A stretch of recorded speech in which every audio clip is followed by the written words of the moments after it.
Eu só queria dizer algo rapidamente antes. Honestamente, isso pode até soar mal da minha parte. Eu me interesso menos pelo inferno. Eu não quero ir para o céu. A ideia de viver para sempre realmente me perturba. A ideia de existir por toda a eternidade, sem nunca parar, especialmente vivendo em um lugar que, pelo que se descreve, seria apenas louvar a Deus eternamente. Essa não é a única descrição, Brennan. Vou ser honesto. Ele fala sobre servir a Deus, trabalhar. Sério? Eu amo trabalhar. Sabe, se eu trabalhasse nesta vida inteira, neste vale de lágrimas, Essa universidade realmente e me deu depois uma dor chegasse de ao céu cabeça. só para trabalhar mais, eu ficaria um pouco decepcionado. Neste vídeo, Cliff enfrenta um estudante em um debate intenso sobre fé, moralidade e justiça. Deus define o certo e o errado? A punição eterna é justa? A moral pode existir sem religião?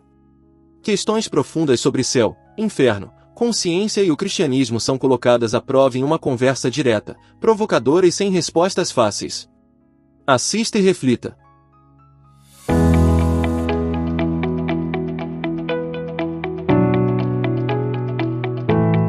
Abraão e seu filho, ao longo de todo o Antigo Testamento, Deus comunica ao povo judeu que eles não deveriam fazer o que todas as culturas ao redor faziam, que era o sacrifício de crianças. Ele comunica isso repetidamente, e não apenas isso. Deus diz que os julgaria caso sacrificassem seus filhos.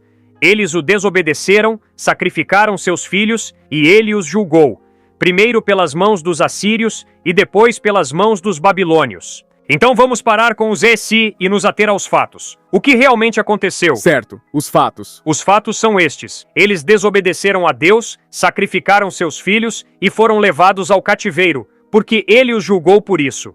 Esses são os fatos. Você está desculpando a hipocrisia de Deus nesse caso específico. Não, eu não estou. Eu já disse repetidas vezes que esse foi um evento único. Certo. Por favor, entenda. Foi um evento único, no qual Deus estava testando um homem, Abraão, e dizendo: Abraão, quero que você sacrifique seu filho. Está claro em Gênesis 22, versículo 1. Deus testou Abraão. Foi um teste aplicado a um único indivíduo. Certo. E você acha que isso é moral? Então, minha questão moral é a seguinte: matar o próprio filho se torna algo moral? Não necessariamente matar o filho, se isso foi de fato uma proposta única, mas fazer qualquer coisa que Deus manda automaticamente se torna moral, simplesmente porque ele ordenou? Não. Por exemplo, eu pessoalmente acredito que se de alguma forma, sei que é uma hipótese absurda, eu admito, conseguíssemos provar de maneira permanente e com 100% de certeza absoluta que Deus não é real, digamos que provássemos que Deus não existe, que o cristianismo é apenas um livro de fábulas, nada mais. Eu não acho que você perderia toda a sua moralidade de repente e sairia assassinando pessoas nas ruas. Também não acredito que você deixaria de reconhecer que o estupro em encontros é errado, algo que você jamais afirmou ser aceitável. Não acredito que você vacilaria nisso só porque descobriu que Deus não existe. Então, o que eu estou dizendo é que surge um problema quando você sente a necessidade de verificar sua moral a partir de um poder superior. Não é uma questão de verificar. É a questão de que, se você está tão convencido de que certas coisas são más, e se você está pensando profundamente, inevitavelmente vai ter que perguntar: por que essas coisas são más? Qual é a base para algo ser considerado mal? É apenas o meu gosto pessoal, meu preconceito, minha cultura, sou apenas eu, como indivíduo? Ou foi uma elite de poder que me ensinou isso? O rei Arthur me ensinou que isso é mal? Aqui está a minha pergunta. Eu não acredito em Deus, e ainda assim, considero o estupro em encontros algo errado. De onde isso vem, no meu caso pessoal? Você consegue explicar por que eu sinto que isso é errado? Claro! Porque embora você não reconheça isso, você é um ser humano criado à imagem de Deus, com consciência e uma mente racional. Mas não há uma certa redundância nessa suposição? A suposição de que Deus já implantou a moral dentro de mim? Eu não precisei aprender sobre Deus para saber que o estupro em encontros é errado, certo? Então, por que eu preciso aprender sobre ele agora, se ele já colocou toda a minha moral dentro do meu coração? Por que eu preciso me importar com Deus se, como você disse, ele já me deu uma consciência, quer eu tenha pedido por isso ou não, eu já a tenho. Então, por que eu deveria me importar com Deus? Primeiro ponto, porque a minha consciência me acusa de que muitas vezes, embora eu saiba o que é bom, eu faço o oposto. E é por isso que eu experimento culpa. Acredito que você já tenha experimentado culpa. Talvez uma ou duas vezes, ou mais do que uma ou duas ótimo. vezes. Agora, Jesus Cristo sangrou e morreu numa cruz. Ele afirmou que pode perdoar você e perdoar a mim. Então, se nós experimentamos culpa, a questão é: como lidamos com a culpa? Uma forma muito saudável de lidar com a culpa é recorrer a Cristo para receber perdão e aceitar o perdão de Deus pelos erros que você e eu cometemos. Segundo ponto. Existem pouquíssimos absolutos morais. Pouquíssimos. A maior parte da vida é vivida numa zona cinzenta. E se existe um Deus justo, você não acha que seria sábio pedir a Ele sabedoria para tomar decisões eticamente responsáveis, vivendo em um mundo moralmente tão cinzento? Eu queria te perguntar o seguinte: nos 10 mandamentos, Deus estabelece algumas diretrizes morais muito específicas. Sim. Por exemplo, não matarás. Certo. Então por que não foi incluído algo como não escravizarás o teu próximo? Eu não sei. Por que isso não foi algo que ele achou necessário? Ele não precisou afastar as pessoas do assassinato gradualmente. Ele não disse: você pode matar 2 vezes por ano até conseguir parar aos poucos. Todo mundo ama matar, então vá se afastando disso devagar. Como fazemos com a escravidão, certo? Porque ele simplesmente não disse: a escravidão é errada. Eu sou Deus. Lide com isso. Boa pergunta. Eu realmente não sei. E sinceramente, também não sei por que Deus não enviou uma mensagem aos cristãos americanos dizendo que dirigir Mercedes e BMW, ter casas luxuosas, é imoral, quando temos a solução para a fome no planeta. Pessoas ricas, compartilhem a sua riqueza. Eu não sei por que Deus não fez isso, mas posso te garantir uma coisa, Senhor. O que você precisa dizer ao seu professor, ou a si mesmo, ou a quem quer que esteja falando com você sobre Êxodo, Levítico, Números e Deuteronômio, é o seguinte: e eu estou te implorando, e já repeti isso várias vezes, e vou dizer mais uma vez. Se você acha que a legislação mosaica, destinada à teocracia de Israel, é a mesma coisa que a lei moral encontrada em Êxodo 20, você está cometendo um erro textual enorme. Existe uma diferença gigantesca entre aquelas 613 leis encontradas em Êxodo, Levítico, Números e Deuteronômio, que se aplicavam à teocracia de Israel, e a lei moral de Deus encontrada em Êxodo 20. E se você não consegue aprender a distinguir entre a legislação mosaica e um absoluto moral, então precisamos voltar e fazer um pouco mais de dever de casa. Ok, eu só queria que isso tivesse sido explicado de forma mais clara, Isso é verdade. Eu gostaria de ter entendido isso melhor há 25 anos, quando falei aqui pela primeira vez. A Inquisição não parece ter impedido as pessoas de interpretar a Certo. Bíblia de forma equivocada. Deveria ter sido explicado com um pouco mais de clareza. Oh, sério? Olha o que Mark Twain disse. Não são as partes da Bíblia que eu não entendo que me perturbam. São as partes que eu entendo. A Bíblia é simples e direta nos pontos essenciais. Existem problemas textuais difíceis? Sim. Mas, se eu acho que posso sair por aí justificando minha poligamia porque Salomão teve 700 esposas e 300 concubinas, então eu sou um charlatão. Você não precisa ter um doutorado em Bíblia para entender que a poligamia não é o que Deus queria para nós. Certo. Partindo disso, como você vê as pessoas que usam a Bíblia como argumento contra, por exemplo, o casamento gay?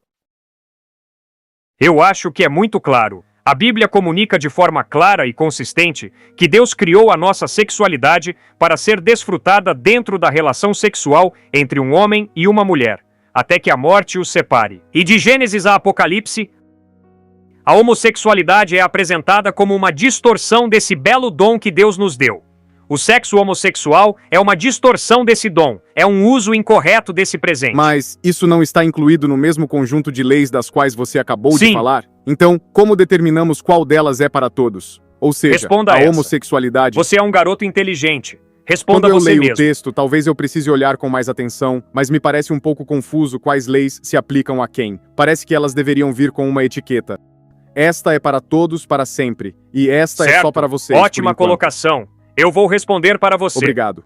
Se a declaração que eu acabei de fazer sobre o casamento gay fosse baseada em Levítico, capítulos 21 e 22, você teria me pegado. Muito bem pensado.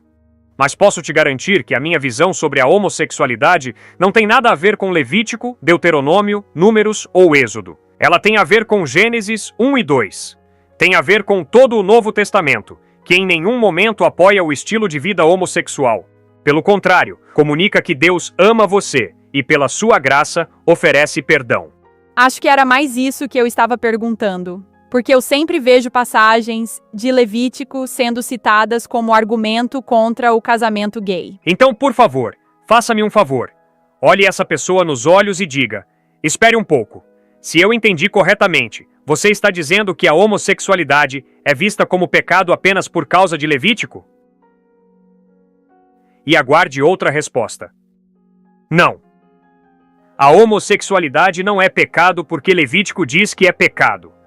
Ela é uma contradição de Gênesis 1 e 2, do mandato da criação, do propósito para o qual Deus nos deu a sexualidade, conforme estabelecido em Gênesis 1 e 2. E ao longo do restante das Escrituras, ela é apresentada como um uso errado desse precioso dom do sexo que Deus nos concedeu. Excelente ponto. Obrigado, Kate. E seu nome é? Brennan. Obrigado, Brennan, por levantar essas questões. Mais alguma?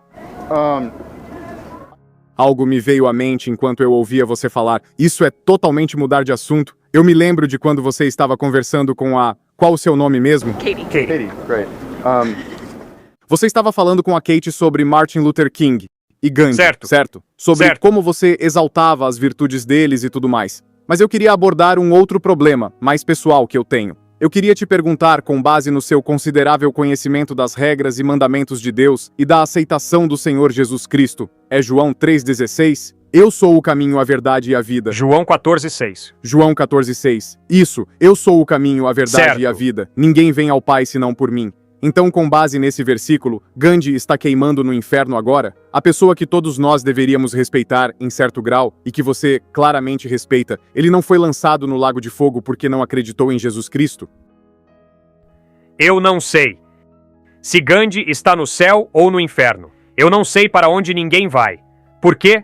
Porque eu não sei o que uma pessoa decide antes de morrer. Mas, com base em evidência textual, nós podemos fazer suposições razoáveis, certo? Podemos fazer suposições razoáveis. Então você poderia fazer uma suposição razoável agora de que, se eu morresse neste exato momento, de vergonha, de nervosismo, por estar diante dessa grande plateia e de câmeras, e se, no mais profundo do meu coração, eu não tivesse sido transformado, eu iria descer de elevador e não subir, certo?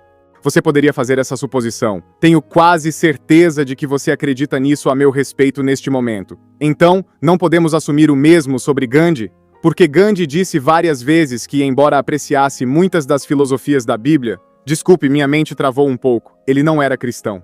Ele era hindu, e podemos assumir que, como ele foi assassinado, não teve tempo de mudar de ideia no fim da vida. Então podemos assumir que ele está queimando no inferno, certo?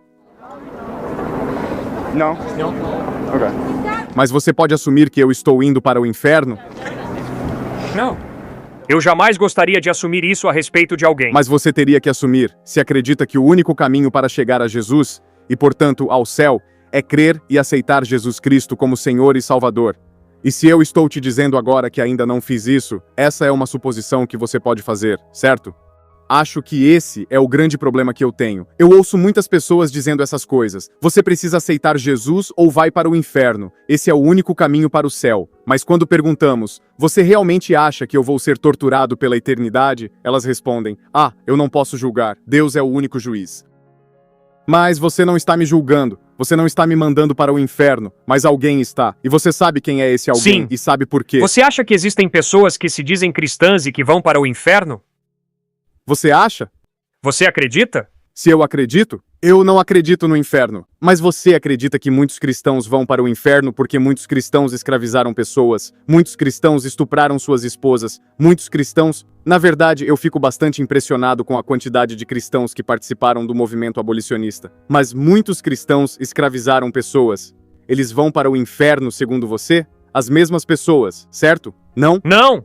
Não! Eu não sei. Então, por que aceitaram Jesus Cristo e depois escravizaram inúmeras pessoas, eles ainda assim estariam no céu? Eu não sei. Todo seguidor de Cristo peca. Eu peco.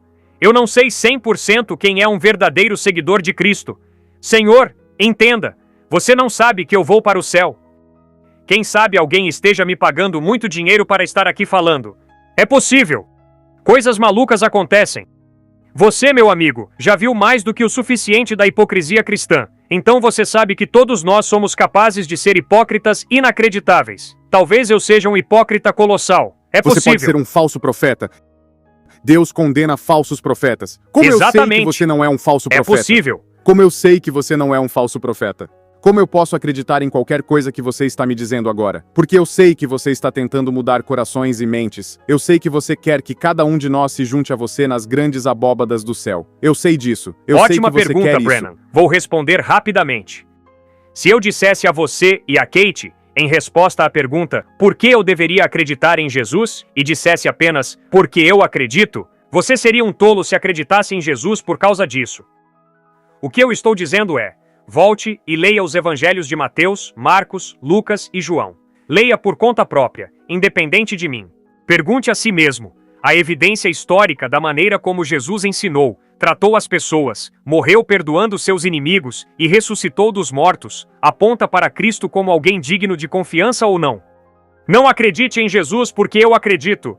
Por favor, não faça isso. É um motivo horrível para crer em Jesus. Horrível! Eu estive numa igreja por muito tempo, e eu não compro isso. Então eu estou indo embora. Você já leu os evangelhos? Qual é o seu problema com Jesus? Eu não quero falar da minha vida pessoal, cara. Então por que você não colocou sua fé nele? Você leu os evangelhos? Vamos lá. Se alguém vive o tipo de vida que ele viveu, você precisa respeitar o cara. Se alguém ensina o tipo de ética que ele ensinou, Robert Coase, professor de psicologia em Harvard, diz que todos os escritos sobre ética nos últimos 2000 anos são basicamente notas de rodapé do Sermão do Monte. O cara era um gênio ético. Terceiro, se você o vê morrer, pregado numa cruz, e em vez de amaldiçoar seus inimigos, como eu teria feito, ele ora, Pai, perdoa-lhes, porque não sabem o que fazem. E então, 3 dias depois, ele ressuscita dos mortos. Pessoal, isso é óbvio. Ele é digno de confiança. Você pode acreditar nele. Então por que você não conseguiu acreditar em Jesus? Na verdade, um dos meus filósofos cristãos favoritos, C.S. Lewis, discorda totalmente de você. Ele disse que muitas pessoas, como por exemplo, Thomas Jefferson, afirmavam: eu não acredito que Jesus era Deus, mas acho que ele foi um grande mestre moral, um gênio ético. Certo. Mas C.S. Lewis disse: não, isso não é verdade, porque se ele não fosse o verdadeiro filho de Deus, então ele era um mentiroso e um charlatão, e enganou as pessoas. Exatamente. Eu não acredito que ele seja Deus. Então, embora eu concorde com muitas das coisas que ele disse, eu não posso aceitá-lo como a manifestação perfeita da existência de Deus na Terra. E eu acho, e C.S. Lewis contesta isso, a ideia de que Jesus foi apenas um grande mestre moral, porque diferente de Sócrates, nós nem conseguimos provar que Sócrates existiu. Não há evidência real da existência dele. Ainda assim, podemos levar muito do que ele disse a sério. Mas com Sócrates não é um tudo ou nada. Com Jesus, é como se tivéssemos que nos entregar por completo, ou então queimar. Com Sócrates é diferente. Eu não preciso acreditar que ele era superior ou divino. Posso pegar apenas as partes que considero boas. Mas com Jesus não dá para escolher, é 100%. E quando encontro trechos como "você vai para o inferno se não acreditar em mim", isso se torna difícil. É difícil de aceitar. Brennan, enquanto eu te ouço, percebo que o inferno surge repetidamente. Qual é exatamente o seu problema com o inferno? Me diga. Por que essa ideia te incomoda tanto? Eu não acredito que deva existir uma punição eterna por um crime finito. Eu não acredito que os 80 anos que vou viver, adquirindo apenas uma fração mínima de conhecimento, justifiquem uma eternidade literal e interminável queimando no inferno. Não acredito que uma punição infinita seja justa para um crime finito. Ok. Então, senhor, volte ao texto. Leia o texto. Descubra onde a Bíblia nos dá uma fotografia do inferno. Jesus descreve o inferno em termos fortes e terríveis? Sim, sem dúvida. Eu concordo com ele. Mas agora, vamos pensar. Por que existe um inferno? Eu só queria dizer algo rapidamente antes. Honestamente, isso pode até soar mal da minha parte. Eu me interesso menos pelo inferno. Eu não quero ir para o céu. A ideia de viver para sempre realmente me perturba. A ideia de existir por toda a eternidade, sem nunca parar, especialmente vivendo em um lugar que, pelo que se descreve, seria apenas louvar a Deus eternamente. Essa não é a única descrição, Brennan. Vou ser honesto. Ele fala sobre servir a Deus, trabalhar. Sério? Eu amo trabalhar. Sabe, se eu trabalhasse nesta vida inteira, neste vale de lágrimas, Essa universidade realmente e te deu depois uma dor chegasse de ao cabeça. céu só para trabalhar mais, eu ficaria um pouco decepcionado. Desculpa dizer isso. Eu amo trabalhar. Eu amo trabalhar. Mas veja, tanto a recompensa quanto a punição não te atraem. Talvez seja porque eu amo trabalhar. Eu amo o trabalho. E sabe de uma coisa?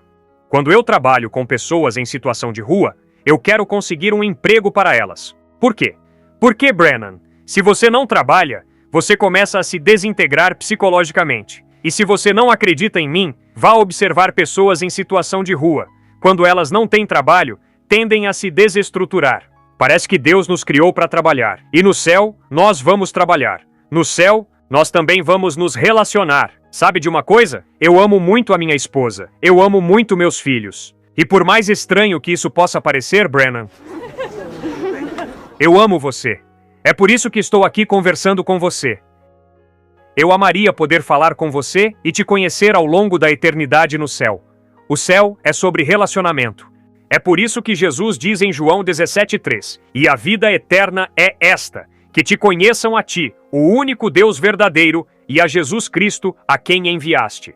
Então, o céu é sobre relacionamento, é sobre trabalho, criatividade. Você expressa sua criatividade no trabalho. Eu expresso a minha no trabalho. E isso é bom.